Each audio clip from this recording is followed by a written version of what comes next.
and gentlemen, and welcome to the Mid-Marketers Podcast.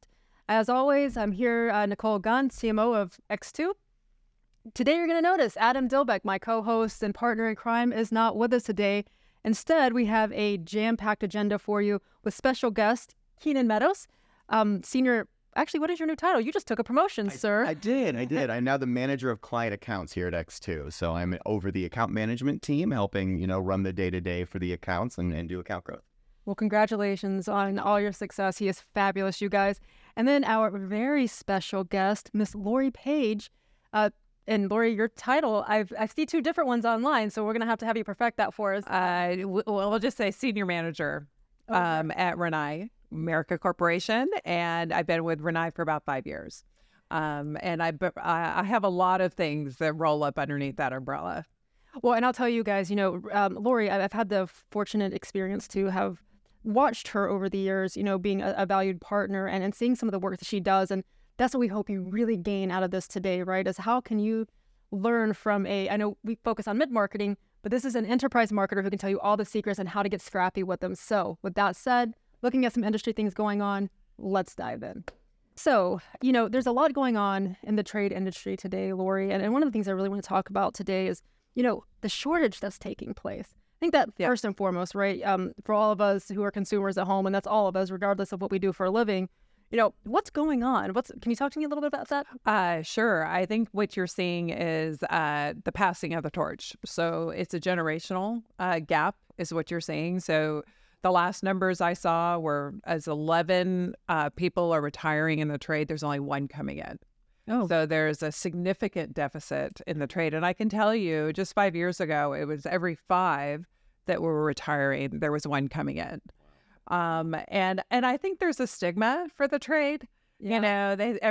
We live in a society where people are, and I hate to say this, but overeducated, right? It's like you have to have a degree for everything. Well, even in the 90s, right? Like I went to school in the 90s. Yeah. You went to college. It was called college prep, and you had to do that. Trade was almost out of the question. It wasn't like the trendy thing to do anymore. Or and possibly even looked down upon, right? And that stigma and now people are like, oh, well, I don't want to be in the trades. But so let me just tell you, I have met more 35-year-old millionaires in the plumbing industry than I've ever could have imagined. So people getting into the trades now have a huge opportunity to really create a personal wealth program where they will be just fine. They will always have work. They will never be looking for work. And we will just continue. They're a necessity in our society. And I don't know about you, but if you're trying to look for a plumber, electrician, even a contractor, sometimes you have to wait a couple weeks before you can get somebody to show up at your house. You are so right. Like I was just telling Keenan about this yesterday. For last year, there were a couple of really cold days. We got into the single digits, and that's for us Southerners. That is cold. We don't do that. So it was like 2 degrees outside. I think it was the low, and my heater went out, and it didn't just go out. I mean, it was leaking monoxide in the house. Luckily, we had an inspector over. We didn't understand, like, our dogs were getting sick. We had headaches all the time. Like, weird things were happening. Anyways, long story short, we had to go about 2 weeks with no heat. And I'm precious, you guys, thought we were going to just turn on the fireplace and we were going to, like, bundle up and stay warm. And within a few hours, I was like, we got to go to a hotel. We couldn't get someone to the house. There were no people. And luckily there ended up being a cancellation, so we got it. It was about 2 weeks altogether, but that's painful. Yeah. And it's not their fault. They're getting to you as soon as you can, and they provide excellent service. But I even see them at the house because I'm a talker, in case you haven't noticed, and they're constantly taking calls and fielding calls and talking about their next appointments, and but to your point, it's a very lucrative business. It's a very lucrative business, and what I think part of the other trend we're seeing is these young people are coming in and they're getting their feet wet underneath them, and they spend about 5 or 10 years and then they just start their own business. Yeah. So we're seeing a lot of businesses birthed out of existing businesses. Well, you know what I'm interested in, and this is extremely selfish, guys, but I think a learning moment for a lot of us, as someone who's may or may not have hit the 40 digits, it's time to start talking about, tertiary sort of some sources of income. And to your point, if 11 are retiring to one coming in, there have to be businesses out there that are for sale that you could buy and walk into some sort of instant cash flow. Yeah. Right? Is there? Have you seen? There are people retiring that will. So what we're seeing, I'm seeing this a lot of generational businesses. So I would probably say about 80 to 85% of the businesses across the country for trades are small. It's very rare to find large. Like I can tell you, we have a plumbing company that works with us there in Seattle. They have over 350 trucks. Usually, but that's not the norm. You know, the norm is probably anywhere between 3 to 4 on average, but lots of 1 and 2 truck companies. And it's funny, we do refer to them by trucks, not by people. But with that being said, what happens is you say you can have a man who is inherited his dad's business, and now that person is retiring or heading to retirement age, and he's brought his son along. And even nowadays, we're seeing daughters. A lot of women are now starting to get into the trade. Not to rabbit trail, but I will. My daughter, she had a friend at college, and she dropped out of college, and she goes, "I'm going to become a welder." And I looked at her and I said, "Good for you." Yeah. I said, "Well, you can do it. Why not? You can definitely do it. And, build a career path for you. And the sky's the limit. Don't limit yourself on the capabilities, and even for her, I had to talk to her. I go, "You're a woman. You can get, a small business loan as a women-owned company," and just kind of thinking out of the box. But going back to the generational experience that we're seeing is that they're handing the business off to their family members. And there is also a shift between the old school. We call them their old school because everything's on paper. They're resistant to the digital age when it comes to social media and just anything having to do with a computer. They're like, if it wasn't broke, I'm not fixing it. This is the way I've always done it. But now the younger generation's coming in, and they're very engaged on social media. They understand the value of the marketing spend and how to leverage influencers in the field or become one themselves. And really seeing the shift is a complete shift in the market. But as they're aging out, they're bringing in this younger generation that's going to really, and we're also seeing in technology within products. They're becoming more Bluetooth, Wi-Fi enabled, everything can be managed from your cell phone through apps. And so they're even being forced to embrace technology. So how are these influencers changing the landscape?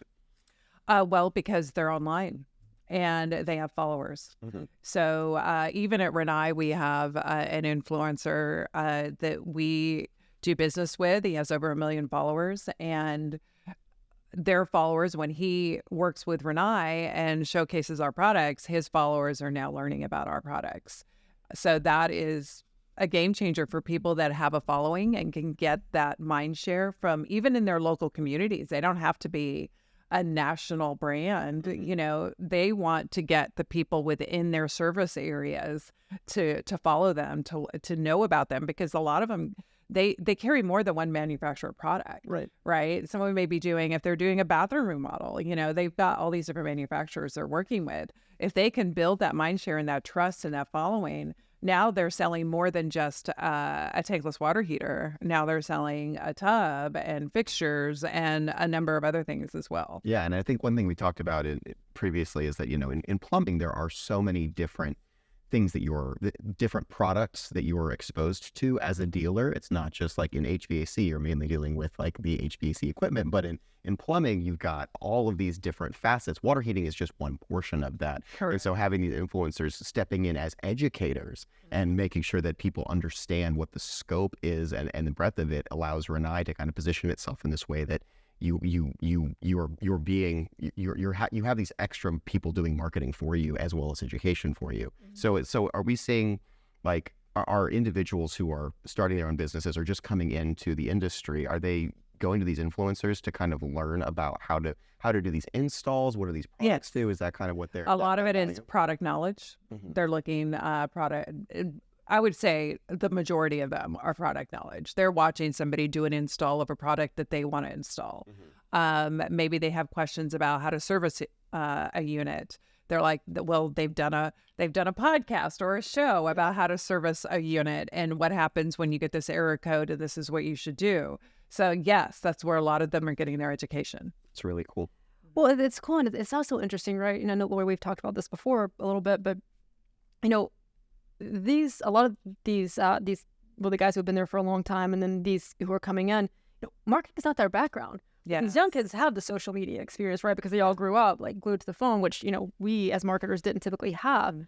But there's still, when you're looking at your buyer audience, typically consumers or the installers, the installer base, you have to take into consideration their age too, right? Like, how are they going to go and learn? So I think influencers are cool, but Lori, you guys, over at Rinnai, yes, you have to market your own products, but you also, if I'm not mistaken, you work with your pros, I believe is what you call them. Yeah. And then your e-distributors to kind of co-branding to help them with their marketing. Is that? Yes. So talk to me about that. How do you go about that? Okay, so we have a program. It's called the Pro Network, and we have over 3,600 plumbing companies, pros, in network with us in North America, which meet with U.S. and Canada.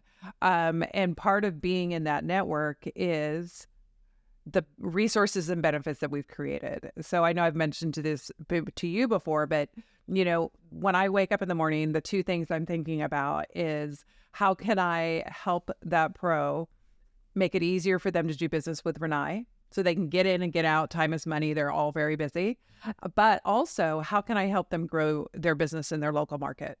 And what we've done is we've created a whole suite of advertising resources for them because they are busy. We want them to be able to come in, download digital ads for Instagram, Facebook, Google, web banners, email banners. It's all been pre-designed for them, and they can just come in, download it, and then post it on their channels or send an email banner out with their invoices or post it on their website.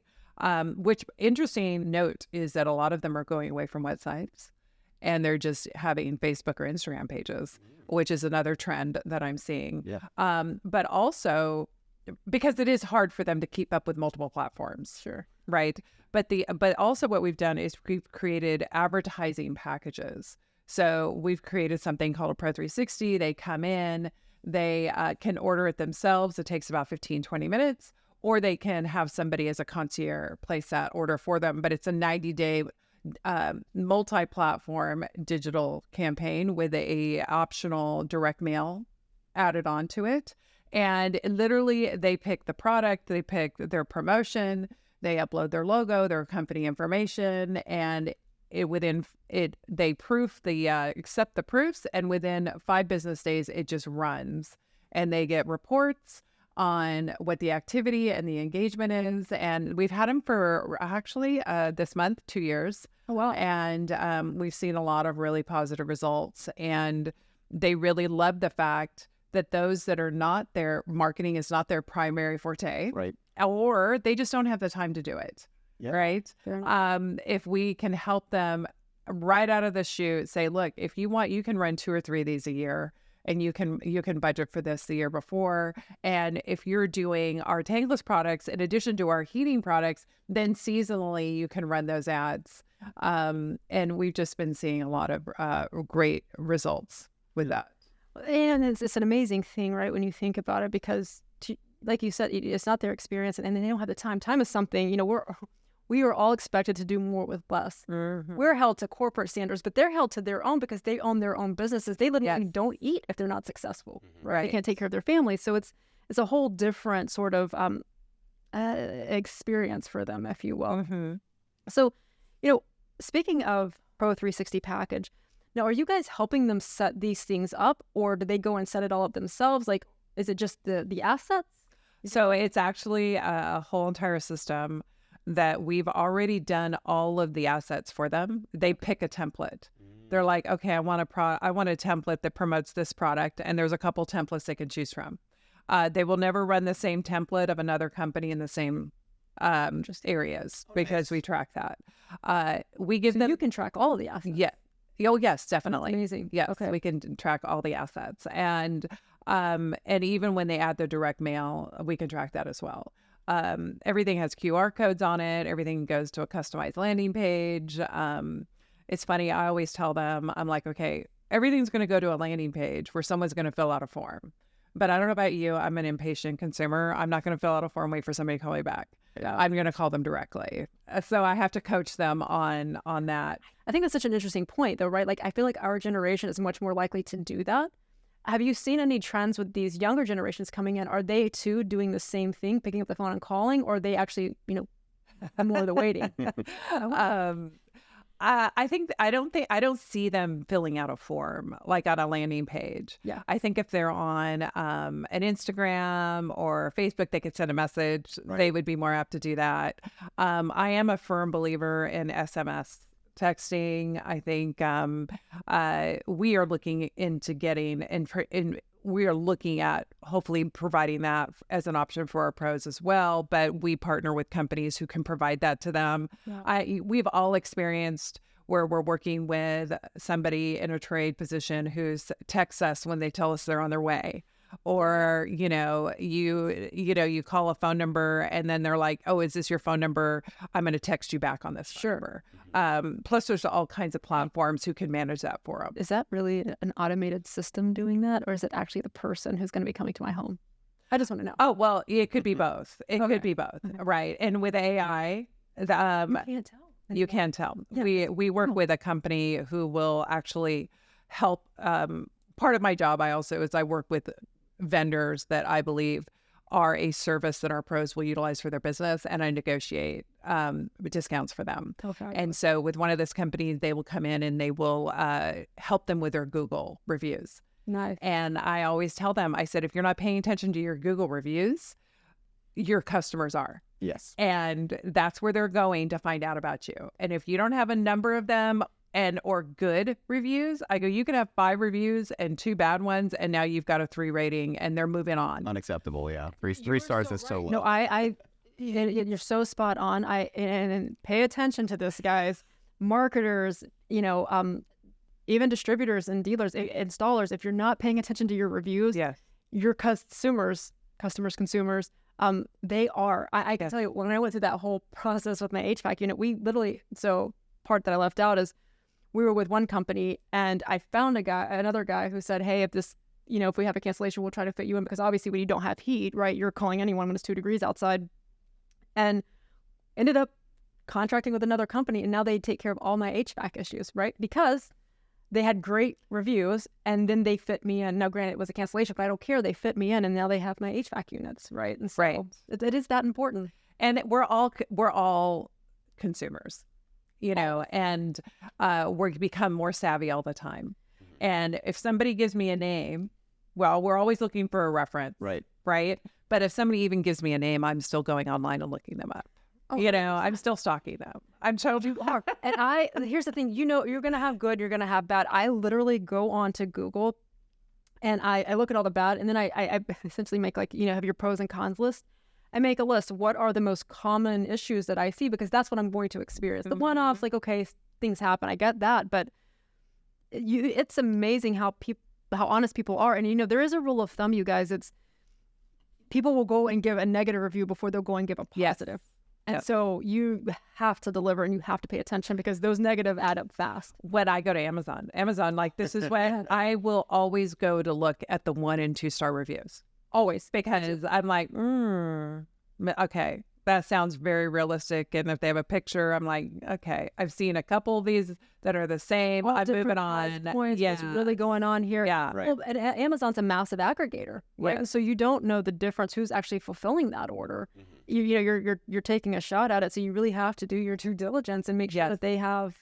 It's kind of like Etsy too, right? Like you want to, or even eBay, you want to know that this is a good seller, because you can really get, pardon the expression, but screwed. Yeah, and I mean, there's copycat products all over both of those platforms. And so when you're doing those, when you're going through that, you're getting you're actually looking at quality that doesn't come in a picture.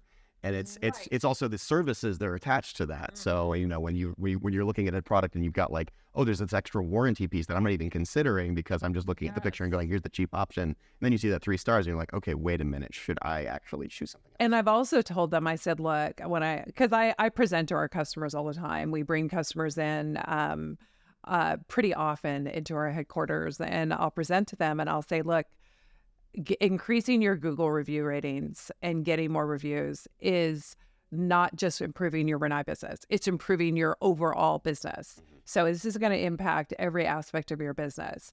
And I always see them getting their pen out. Okay, they're taking notes. You know, at that point, they're like, oh, okay, you know.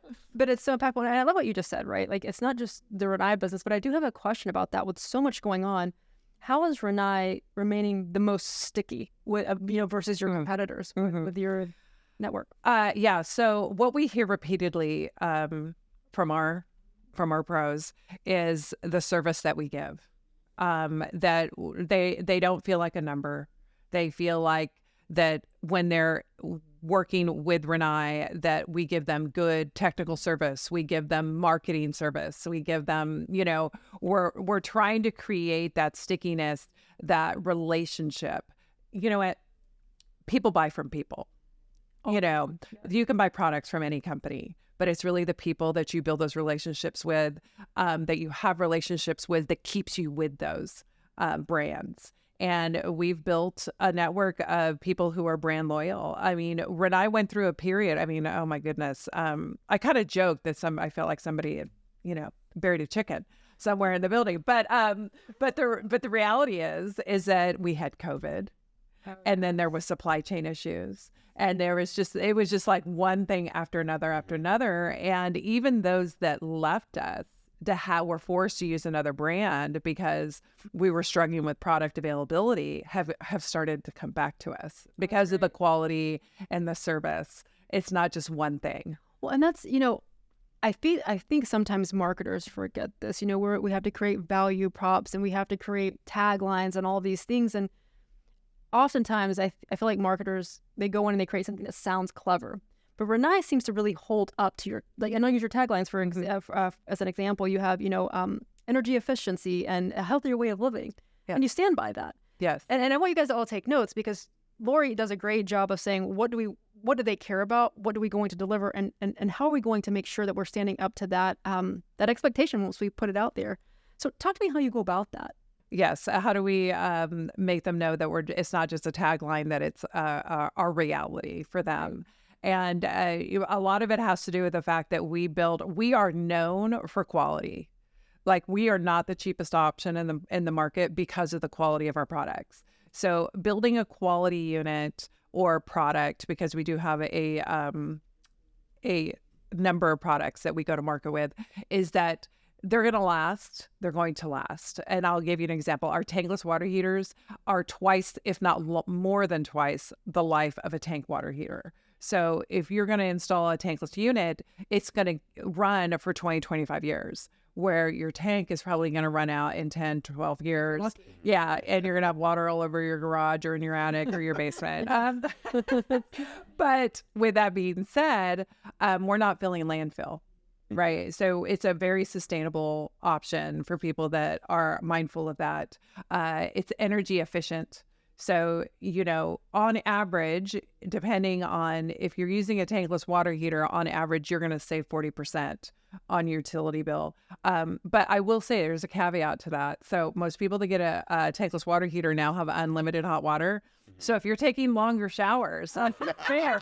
Right? We can't stand above 40%. It might be more like 20. But we really try to, we work very hard at building products that not only are good for our company, are good for our pros, but really enhance the lives of our customers. Mm-hmm. And this is where creating a healthier way of living comes in.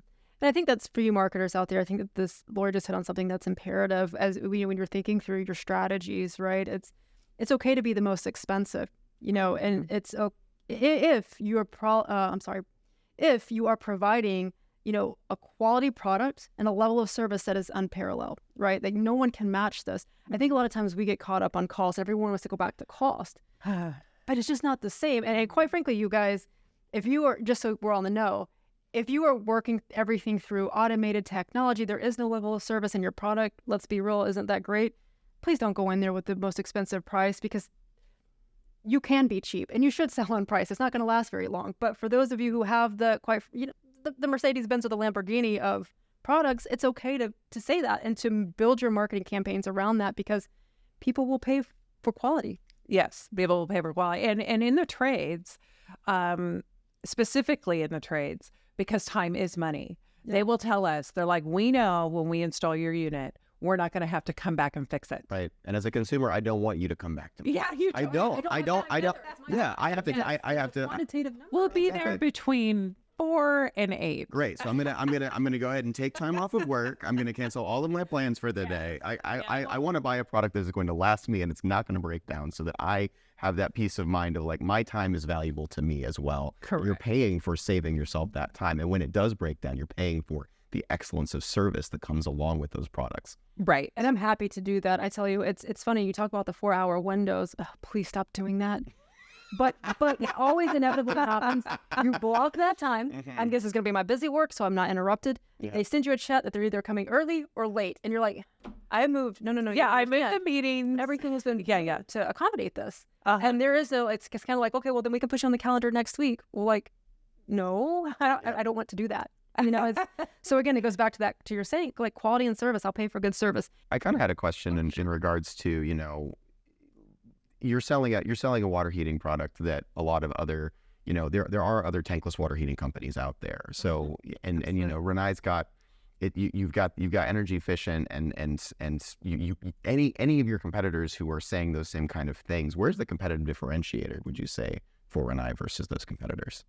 Quality without question. And going back to the fact that when they do business with Rinnai, the pros do business with Rinnai, it's more than just a product. Right. You know, they're getting the service. And one of the examples is, so on my team, we've created a team of people, we call them pro support. And they are actually a dedicated resource to every pro. So they're split up by territories.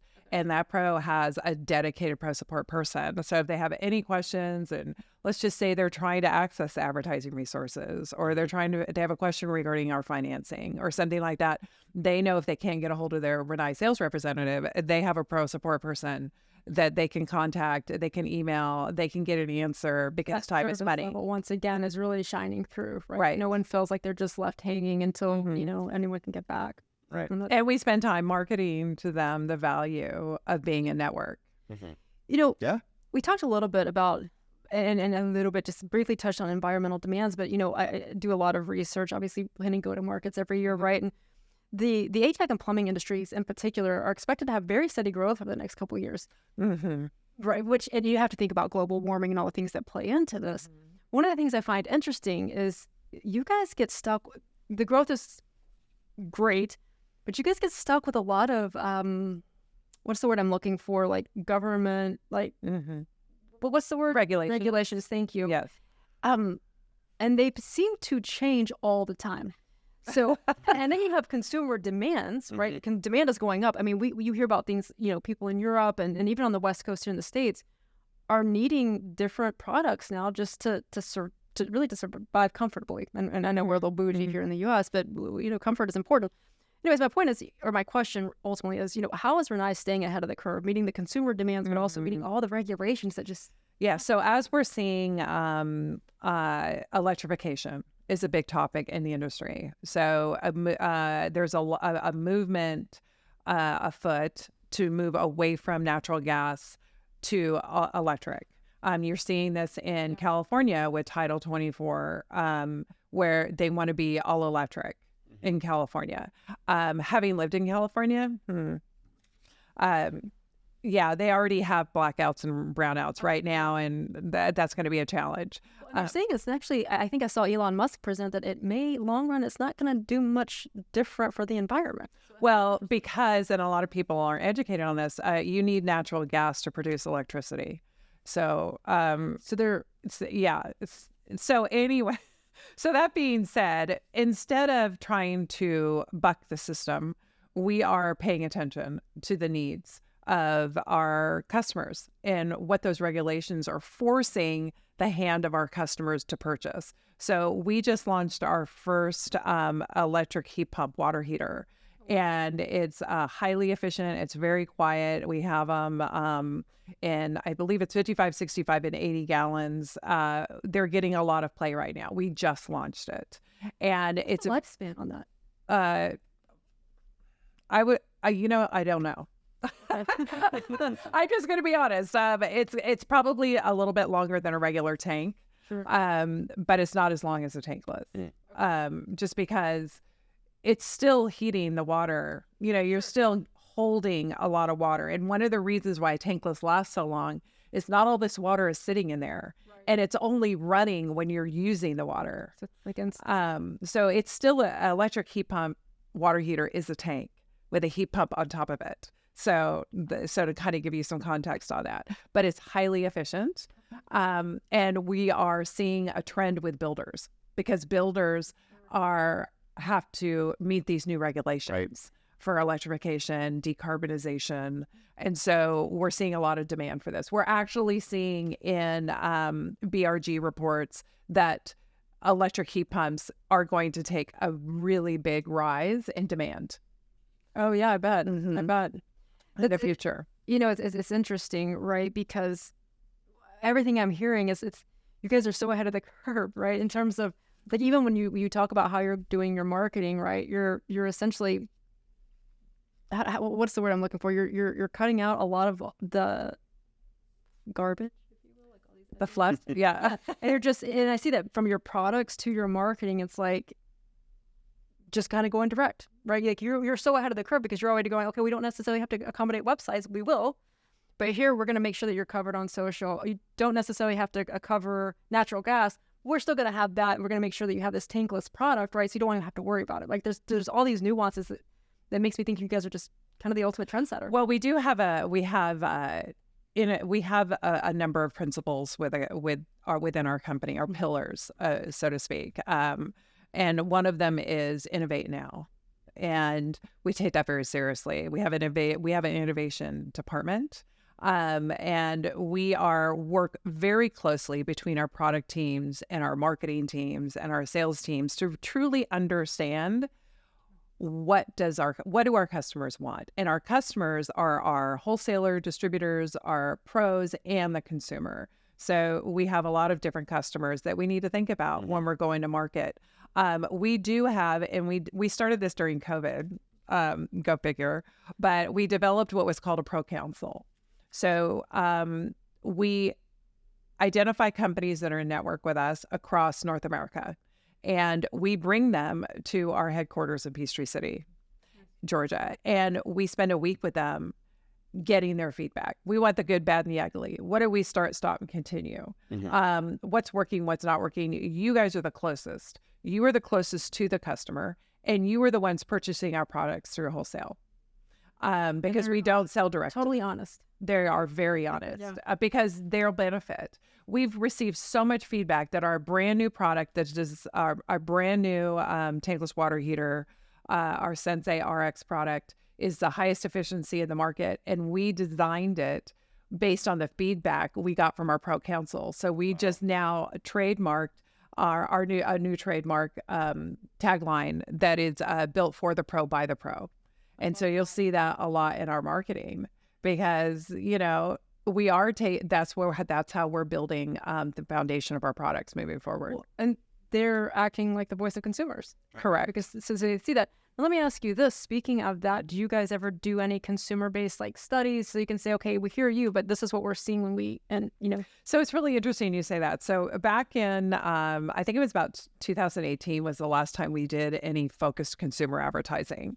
And the research was telling us, the reason why we pivoted is the research was telling us that the influencer at the table with the consumer wasn't the consumer, it was the plumber. Mm-hmm. And unfortunately or fortunately, Rinnai has become commoditized, meaning that when somebody asks for a Kleenex, they really want a tissue. Right. People go and they say, I want a Rinnai. The plumber has the option of saying, oh, what you really want is a tankless water heater. and we're going to recommend XYZ and not a Rinnai. No, do you know what's funny? I did that. I bought my new house a couple of years ago, and we had to replace the water heater. Just before we met, right? Yeah, definitely. No, but the truth is, we had people coming in, and I kept saying that I just want a Rinnai, and that's exactly like, you want tankless. I don't know, but I know I want Rinnai, and I knew it was tankless, but I couldn't get the words. But yeah, no, you would figure that that'd be something that people are researching more now, because with the advent of like YouTube and being able to just go on and say, like, whenever I'm looking at a product X, right, that I'm trying to get a hold of, I'm going to look for a bunch of reviews of these different products. And so if Rinnai is coming to the top of that list, that's probably where I'm going to try to head. But then you get into that situation where you're in a sales situation with a plumber, and they're going, all right, well, we're gonna navigate you one way or another. What are some ways in which, like, and it's really, you know, you're arguing that the quality and the service of the Rinnai product, but you have to argue that not to the consumer, but to the plumber and the pro, and make sure that they kind of understand that. The argument, but I will tell you, actually, the reason I wanted Rinnai, you came, so Lori was kind enough to come and present at one of our B2B leadership conferences. And I remember sitting there taking notes going, I did not know this.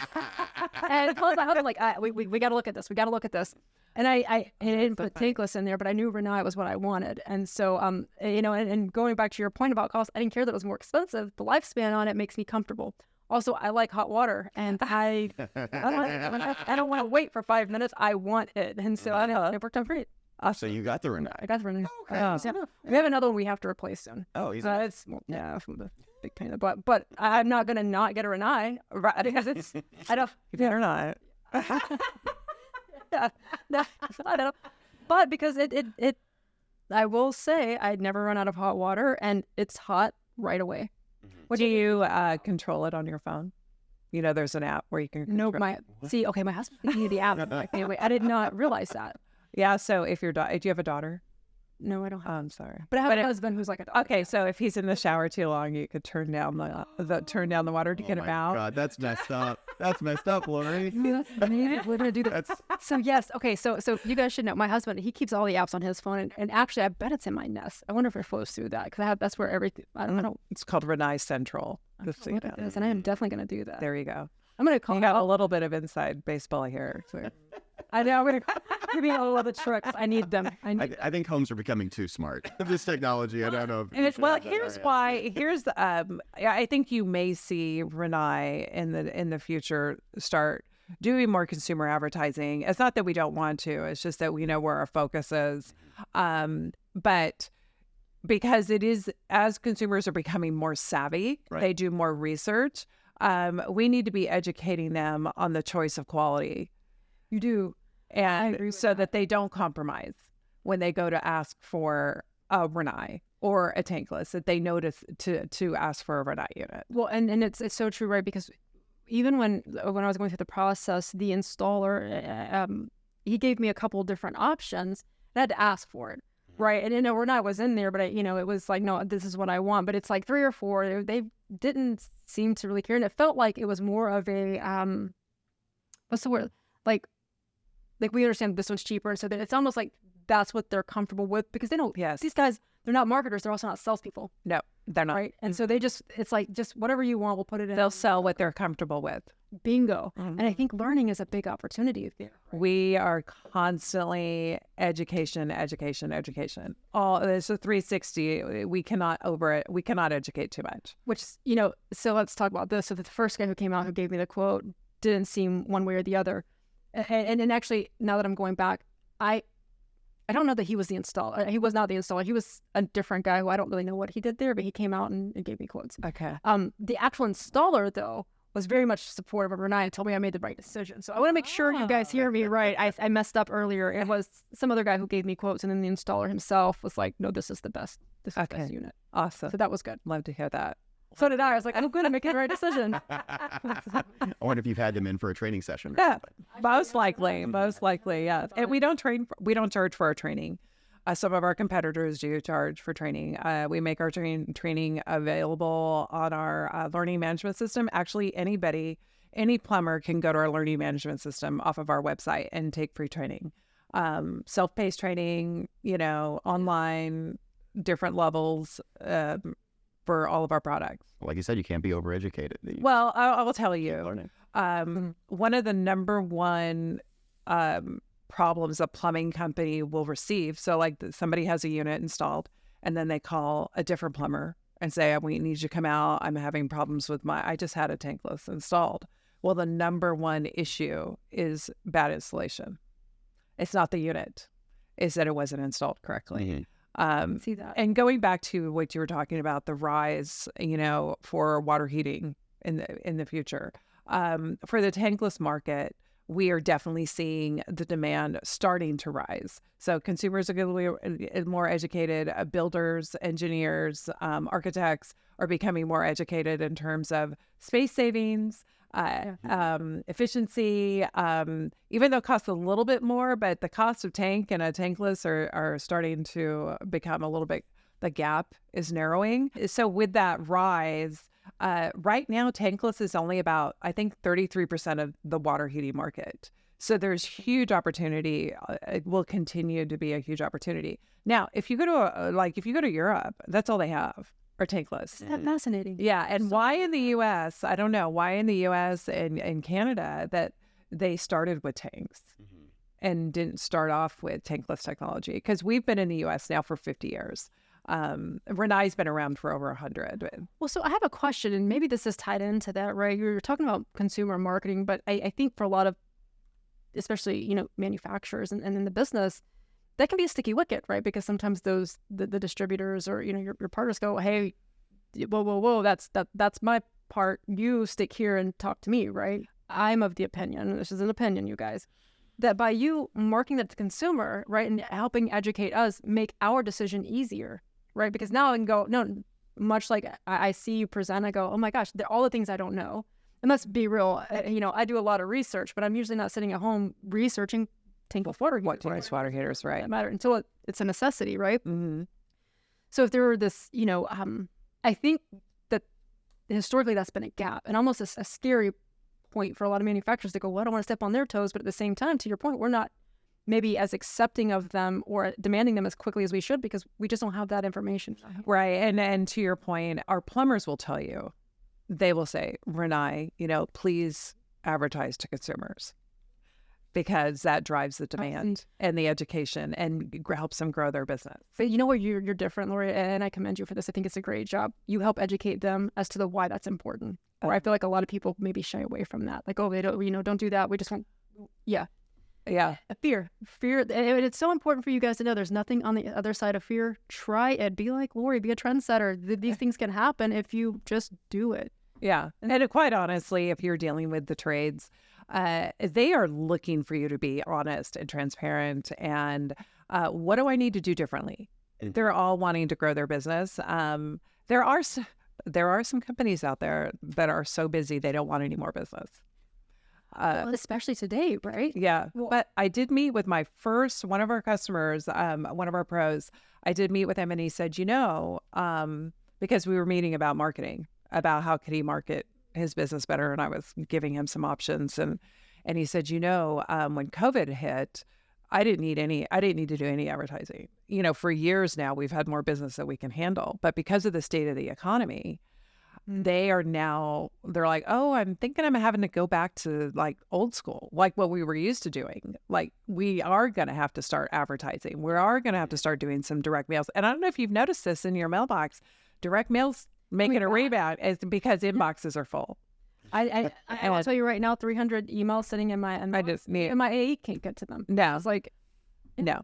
I'm not answering my phone for sales calls anymore because I have any random robot is calling me at any given But then I will tell them, I said, if you're going to do direct mail, it is not going to be that successful standing on its own. It needs a digital component to it.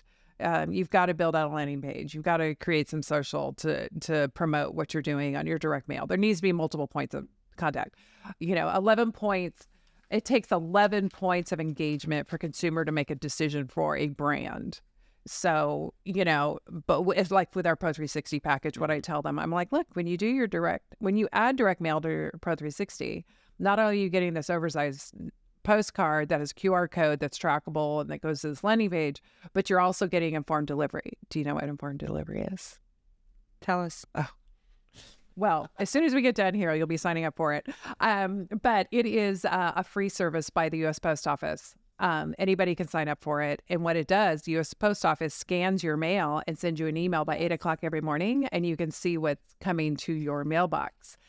And My husband does this, and he'll tell me things like, when you get or if it doesn't show up, if something, we've had something not show up that was important, and we had to get the Postmaster General involved, and we had the proof that it didn't show up. But it's not just the black and white. With the Pro 360 packages, what we do is show up in color. Oh, wow. And they're clickable. I've only seen the black and So now, well, because that's an added service with the post office, right? So with their postcards that show up and their customers that are on their distribution list, their customers pulling up that email and they're seeing that postcard promoting the Rinnai products for Joe's Plumbing, and now it's clickable. So now they're engaging with that direct mail piece before they ever get it in their hand. So it's like a twofer. Yeah. Yep. So marketers, make sure that you are taking advantage of this, because you are, it's such a great point. Email boxes are full. When we go online, we're inundated with noise. And let's be real, even if you're not on TikTok, when you hit Facebook, YouTube, LinkedIn, any of the things that well, not LinkedIn, but Instagram, any of the things you're on, you've got TikTok feeding through now. And so you're sidetracked. But direct mail, if it's a cool piece, I don't care. I look at it. And even if it's just a basic postcard, I look at that more than I look at anything else. Isn't that amazing? Yeah. Because, because it's much more appealing than a bill. So much more appealing. It's like that comes in and we're like, oh yeah, let me see what this looks like. I want to divert all that stack of bills over there and see if there's anything good. But she just made a great point, right? For the, when you're thinking about marketing, right? It's this piece stands out. So you put your bills aside. You're not inundated with all this noise. You're going to look at that thing, whatever it may be, right? And because it's not such a crowded marketplace right now, it's probably a golden opportunity for you guys to start taking advantage of. Us too, Adam, Stacey. But you guys, I know we're coming up on time here. I'm getting the fingers from the back of the room that we're supposed to be on countdown. Lori, first up, thank you so much. This has been so insightful. And I wrote down a big note. Get Lori on a product right here. So I have one thing I definitely want to make sure I add, and I know I've talked previously about this, but in the spirit of filling the gap of the trade, depletion of the trade, we do partner with an organization called Folds of Honor. Folds of Honor was designed or created by an F-18 pilot named Dan Rooney, and it's called Folds of Honor because it initially started as an organization that gave scholarships to family members, dependents of those who had a family member who was deceased or disabled in the line of duty. And Folds of Honor is because they receive a flag that's folded 13 times to the surviving spouse. That being said, they have expanded that to first responders as well. So it's also first responders and military personnel. But we have been partnering with them for a number of years. And the reason we partner with them, obviously, it's a great way to give back. But all of the scholarships that we purchase with Folds of Honor go to fund scholarships in the trade. So we work with trade schools to help identify we'll tell trade schools, look, if you have somebody coming in who fits this demographic, please tell us, because we'll contact Folds of Honor and make sure they get one of our scholarships. And it's just a really great, it's our way of trying to help the trades get and help give back in the same vein. That's actually who we're going to promote today, you guys. Folds of Honor, check them out. We'll throw up some links here at the end. Lori, thank you so much. Oh, you're welcome. We're welcome. Great way to get involved. Yeah. We love it. So does the trade. Oh, sure. Of course. Mm-hmm. Well, and so how, it's such a cool opportunity, right? For so many people to get involved in something that, again, we just haven't, we are unaware as people that this really great career path exists if we just go do it. Yeah, I'm telling you, if my kids ever wanted, they're in college or out of college now, but if they had ever wanted to get in the trades, I would have been like right behind them all the way. Sure. Saying, yeah, go do. Well, especially today with it just the competition is scarce. Yeah. All right, guys, it's been the Mid-Marketers Podcast. Thank you so much for joining us. We hope you learned a couple of things. If you have any questions, as always, feel free to leave them in the comments and we'll get back to you. See ya. Bye, guys.